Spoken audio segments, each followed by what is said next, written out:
नमस्कार दोस्तों, मैं हूं धर्मवीर तीजा। मेरी खेती सच्ची खेती में आपका स्वागत है। जैसे ही दिसंबर का आखिरी सप्ताह आता है या जनवरी शुरू होता है, बर्फ़ गिरती है पहाड़ों पर और नीचे मैदानी इलाकों में पारा नीचे गिर जाता है, धुंध बहुत होती है।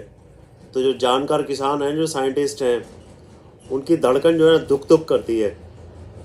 और अगर बारिश पड़ जाए, मॉइस्चर बढ़ जाए, नमी बढ़ जाए, तो येलो रस्ट, गेहूँ की पीला रतुआ, पीली कुंगियारी या स्ट्राइप रस्ट ऑफ व्हीट, इसके जो है ना प्राइमरी इन्फेक्शन के चांसेस बढ़ जाते हैं। और जब ये हमारे खेतों में प्राइमरी इन्फेक्शन हो जाती है और सेकेंडरी इन्फेक्शन बढ़ने लग जाए, तो उससे जो है ना पत्तों का जो हरापन जो होता है ना वो कम हो जाता है, क्लोरोफिल कम हो जाता है, तो प्रकाश संश्लेषण क्रिया कम हो जाती है, दाने सिकुड़ जाते हैं, पैदावार बहुत कम होती है। तो आज हम इस गेहूं के पीले रतुए, पीली कंगियारी या स्ट्राइप्ड रस्ट, येलो रस्ट के प्राइमरी इन्फेक्शन, सेकेंडरी इन्फेक्शन, इसके सिम्टम्स बारे में कई बार कन्फ्यूज़न होता है जी, येलो रस्ट है या नहीं है, स्प्रे करूं या ना करूं। स्प्रे का टाइमिंग ये बहुत ज़रूरी है। कब स्प्रे करना है, प्राइमरी इन्फेक्शन पे करना है या सेकेंडरी पे करना है, कब करना है, इस सब के बारे में हम बात करेंगे। अब हमारी फसलों में जो बीमारियाँ आने के जो कारण होते हैं ना, कई कारण होते हैं, 3 सोर्स होते हैं। एक तो होता है ज़मीन से, ज़मीन के अंदर बीमारी के जीवाणु पड़े हैं, पिछले साल के पड़े हैं, फेवरेबल मौसम मिलते ही वो फ्लॉरिश होते हैं, मल्टीप्लाई होते हैं और पौधे के अंदर घुस जाते हैं। दूसरा होता है बीज से, बीज अगर इन्फेक्टेड है तो इन दो कारण, ये तीसरा कारण होता है हवा से। येलो रस्ट जो है ना हवा से ही होती है।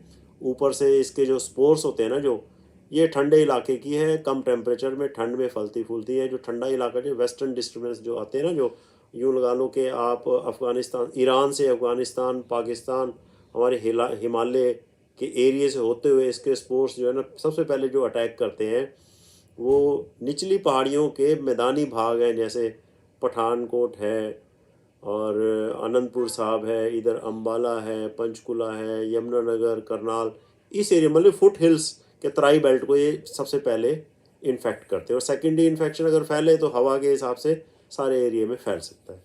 तो मैं बात कर रहा था कि भाई इसका स्प्रे जो है, येलो रस्ट से बचाव का स्प्रे, तो जब ये इसके स्पोर्स हमें हमारे खेत में दिखाई दे तब करना चाहिए।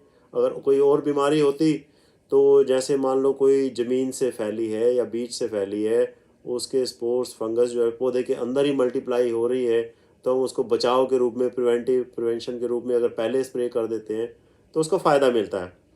लेकिन इस केस में आप ये ध्यान दें, मैं बार बार आपको ये कह रहा हूँ, जब तक हमें अड़ोस पड़ोस से, अखबार से, किसी साइंटिस्ट से, इंस्टीट्यूट से ये खबर ना है भी फैल गई है, अभी तक तो कोई रिपोर्ट आई नहीं है। पिछले साल तो 29 जनवरी को ही PAU ने एक बुलेटिन निकाल दिया था, भाई ये बीमारी बहुत फैल गई है, इसका ध्यान रखो। और मैं इसको आपको ये डिटेल में बताता हूँ कि कब फैलती है, किस टेम्परेचर पे, किस मॉइस्चर पे ज़्यादा फैलती है, और प्राइमरी इन्फेक्शन के क्या सिम्टम है, सेकेंडरी इन्फेक्शन के बारे में भी डिटेल में बात करता हूँ। ये बीमारी जो है ना, इसको फलने फूलने के लिए मिनिमम टेम्परेचर, जो कम से कम टेम्परेचर है वो देखो 7 से 13 डिग्री सेंटीग्रेड चाहिए, और जो मैक्सिमम टेम्परेचर है वो 15 से 24 डिग्री सेंटीग्रेड चाहिए दिन में।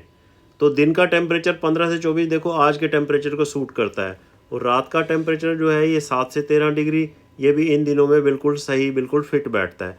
लेकिन एक बात और ज़रूरी है इसकी बीमारी के फलने फूलने के लिए, वो ये है कि ये जो ह्यूमिडिटी है, जो नमी है वातावरण में, वो 85 से 100% होनी चाहिए। तो ये तो जब बारिश आती है या धुंध ज़्यादा पड़ती है तब ये होती है। इस समय ये जो है ना, ये इसका जो एस्पेक्ट ये मैच नहीं करता।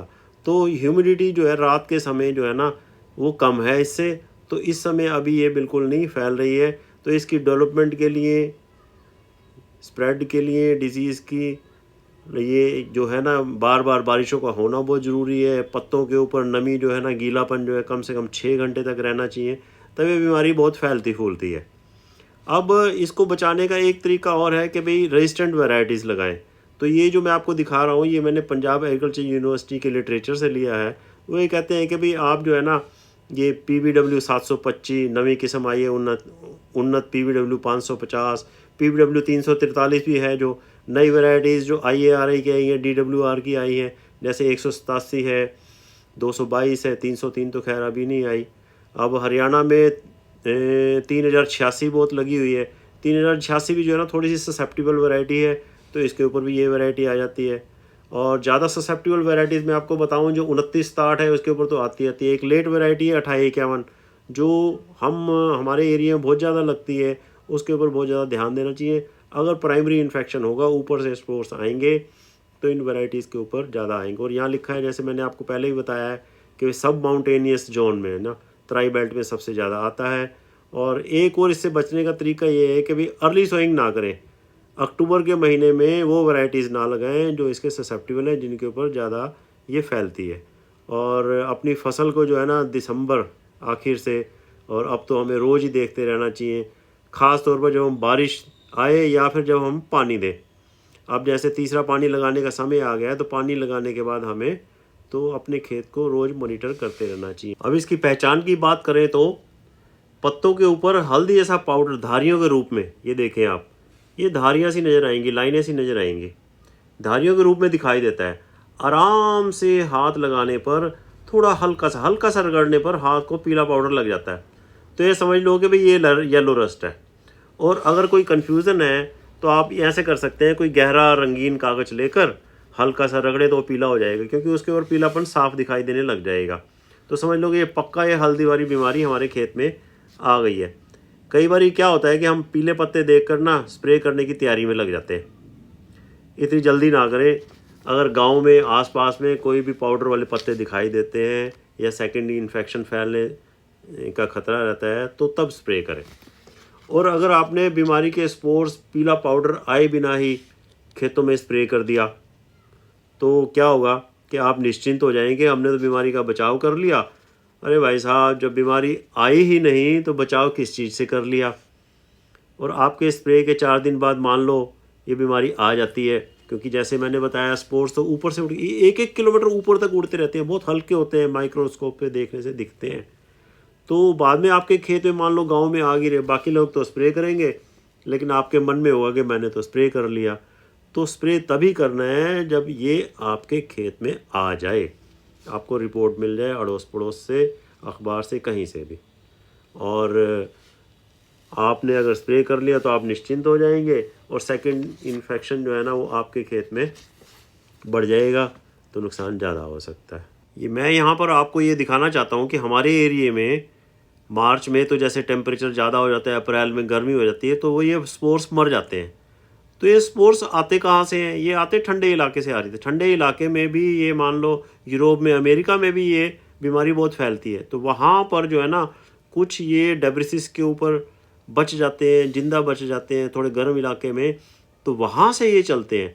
वहाँ से मैंने बताया ना, ये स्पोर्स उड़ते हुए आते हैं हवा से, ये यहाँ से ये स्पोर्स ये उड़ते हुए आते हैं, और फिर ये मान लो ये हमारे इलाके में ये प्राइमरी इन्फेक्शन कर दिया इन्होंने, ये जो अभी तक हुआ नहीं है। यहाँ पर ये प्राइमरी इन्फेक्शन करते हैं। प्राइमरी इन्फेक्शन से हमारे पौधों में, पत्तों में ये स्ट्रिप्स बनते हैं। तो यहाँ से ये स्पोर्स फिर हमारे और फसलों में और खेतों में हवा से फिर फैलते हैं, ये सेकेंडरी इन्फेक्शन हो जाता है। फिर यहाँ से फिर दूसरे खेत में, दूसरे खेत से तीसरे खेत में, तो यहाँ पर ये सर्कल जो है ना ये चलता रहता है। तो ये इस तरह से बीमारी फैलती है। तो ये कुल मिला कहने का मतलब ये है कि बाहर से आते हैं ये स्पोर्स, उड़ते हुए आते हैं ठंडे इलाके में, सब हिमालयन एरिए में, तराई वाली बेल्ट में, यहाँ पर ये प्राइमरी इन्फेक्शन करते हैं। फिर ये पत्तों के ऊपर हमारे ये सिम्टम ये देख रहे हैं ना, धारियाँ पीली पीली सी, यहाँ ये डल हुआ, यहाँ से फिर ये सेकेंडरी इन्फेक्शन होता है। तो जो स्प्रे करने की जो स्टेज है, जब प्राइमरी इन्फेक्शन हमारे एरिया में ऊपर से आके स्पोर्स गिर जाते हैं और ये थोड़े थोड़े इस तरह से कहीं कहीं पर हमें ये दिखाई देने लग जाते हैं, तब हमें स्प्रे करना चाहिए। हमने सेकेंडरी इन्फेक्शन से बचाना है, ज़्यादा फैलने से बचाना है। तो ये जो हर एक पत्ते के ऊपर आता है, बाद में तो ये सिट्टे के ऊपर भी आ जाती है, तो काफ़ी ज़्यादा नुकसान कर सकती है डिज़ीज़। तो सही टाइम पर सही डोज़ का हमें इस्तेमाल करना चाहिए। तो दोस्तों, आज तो मेरा यही कहना है कि पहले जो है प्राइमरी इन्फेक्शन देखो अपने खेतों में। प्राइमरी इन्फेक्शन से ही आगे ये फैलेगा, जब तक ये नहीं आता तो स्प्रे ना करो। मैं आपको दिखाता हूँ बाद में कितना नुकसान कर सकता है, दूसरी फ़ोटो में दिखाता हूँ। दोस्तों स्प्रे तो हमें करना पड़ेगा, आएगी तो करेंगे और जी जान से करेंगे, लेकिन जब आई नहीं है तो मैं तो नहीं रिकमेंड करूँगा कि आप बिना आए इस दवाई को स्प्रे करें। मैं ये सारा कुछ आपको इसीलिए दिखा रहा हूँ कि भी स्प्रे भी करना ज़रूरी है, लेकिन समय पर। और आगे जब बीमारी आएगी, प्राइमरी इन्फेक्शन हो जाएगा, आप भी मुझे बताएं, मैं भी आपका, हम एक्टिव तो देखो रहना पड़ेगा। हम सब मिलजुल कर ही इस बीमारी से लड़ सकते हैं, एक दूसरे का बचाव कर सकते हैं। तो मेरी आपसे गुजारिश ये है कि आपको भी अगर ये पता लगता है, जैसे आप कमेंट्स करते हो, तो उसमें बताएं कि आप मेरे एरिया में ऐसी बीमारी आ गई है। मेरे पास अभी तक तो कोई कमेंट आया नहीं है। तो अगर आपको मेरा ये प्रयास सार्थक नज़र आता है, समझ में आती है मेरी बात, तो आप इस वीडियो को लाइक करो, शेयर करो, सब्सक्राइब करो।